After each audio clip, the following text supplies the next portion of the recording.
Bismillahirrahmanirrahim. Sa ngalan ng Allah Azza wa Jal, ang pinakamahabagin, ang pinakamaawain.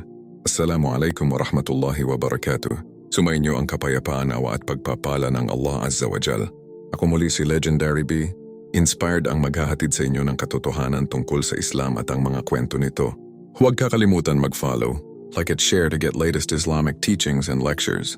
Sa video na ito, sasagutin natin ang napakagandang tanong mula sa ating kaibigan na non-Muslim. Ano po ba ang kailangan para maging isang Muslim? Mga kapatid, ito ay isa sa pinakamahalagang tanong na maaaring itanong ng isang tao sa kanyang buhay dahil ito ay tanong tungkol sa gabay, katotohanan at direksyon ng buhay. Kaya sagutin natin ito ng malinaw, maayos at may ebidensya mula sa marangal na Quran at Hadith. Una, ano ba ang ibig sabihin ng Muslim? Ang salitang Muslim ay nangangahulugang isang taong sumusuko at nagpapasakop sa kalooban ng Allah Azza wa Jal. Ibig sabihin ang isang Muslim ay hindi lang sa pangalan kundi sa puso, paniniwala at gawa. Ngayon, ano ang pinakaunang hakbang para maging isang Muslim? Ito ay ang syahada o ang pagpapahayag ng pananampalataya. La ilaha illallah Muhammadur Rasulullah. Walang ibang Diyos na dapat sambahin maliban sa Allah Azza wa Jal. At si Propeta Muhammad, sumakanya nawa ang kapayapaan, ay kanyang sugo. Ito ang pinakaunang hakbang at ito ang pinakamahalaga. Surah Al-Imran chapter 3 verse 18. Shahidallahu annahu la ilaha illa huwa.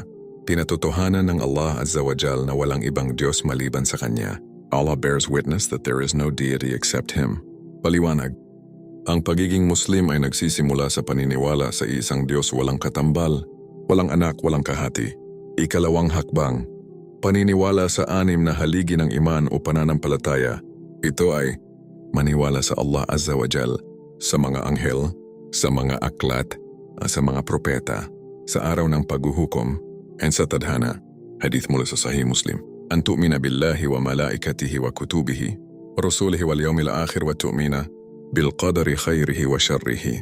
Maniwala ka sa Allah Azza wa Jal, sa kanyang mga anghel, sa kanyang mga aklat, sa kanyang mga sugo sa huling araw, at sa tadhana mabuti man o masama. To believe in Allah, His angels, His books, His messengers, the last day, and divine decree, both good and bad. Paliwanag. Ito ang pundasyon ng pananampalataya ng isang Muslim. Ikatlong hakbang, ang pagsasabuhay ng limang haligi ng Islam. Ito ay ang syahada, ang salah o pagdarasal, ang zaka o pagtulong sa mahihirap, ang pag-aayuno sa Ramadan, at ang Hajj kung kaya.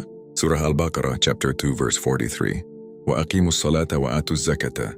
Isagawa ninyo ang pagdarasal at magbigay ng zakah, establish prayer and give charity. Paliwanag. Ang Islam ay hindi lamang paniniwala, ito ay gawa. Ngayon mga kapatid, may isang mahalagang tanong.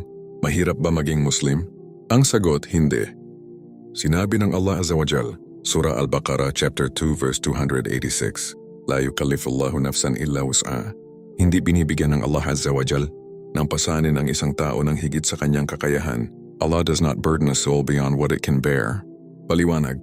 Ibig sabihin ang Islam ay akma sa kakayahan ng bawat tao.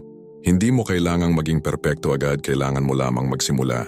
At tandaan, ang pagiging Muslim ay hindi tungkol sa pagiging perpekto, kundi tungkol sa patuloy na pagbabalik sa Allah Azza wa Jal. Motivational message by Be Inspired. Sa ating kaibigang non-Muslim na nagtanong, maraming salamat sa iyong bukas na puso. Ang pagtatanong ay unang hakbang sa katotohanan. Ang Islam ay hindi relihiyon na pilitan, ito ay panyaya. Panyaya sa kapayapaan, sa tamang landas, at sa tunay na ugnayan sa Diyos. Ang kailangan mo lamang ay isuko mo ang sarili mo at ang buhay mo sa tanging nag-isang Diyos, walang iba, kundi si Allah Azza wa Jal. At lumapit ka sa mga kapatirang Muslim at sabihin mo na ikaw ay nais yakapin ng Islam ng walang pag-aalinlangan at bukas ang puso at kalooban na walang pumilit o pumilit sa'yo na mag-Muslim at tanggapin ang Islam. At sa aking mga kapatid na Muslim, huwag nating kalimutan na tayo ay naging Muslim dahil ginabayan tayo ng Allah Azza wa Jal. Kaya maging mabuti tayong halimbawa sa salita, sa gawa, at sa pakikitungo. Dahil maaring sa pamamagitan ng ating ugali, may isang taong lalapit sa Islam. Ako muli si Legendary B, inspired ang maghahatid sa inyo ng katotohanan tungkol sa Islam at ang mga kwento nito. Huwag kakalimutan mag-follow, like at share to get latest Islamic teachings and lectures. Assalamualaikum warahmatullahi wabarakatuh.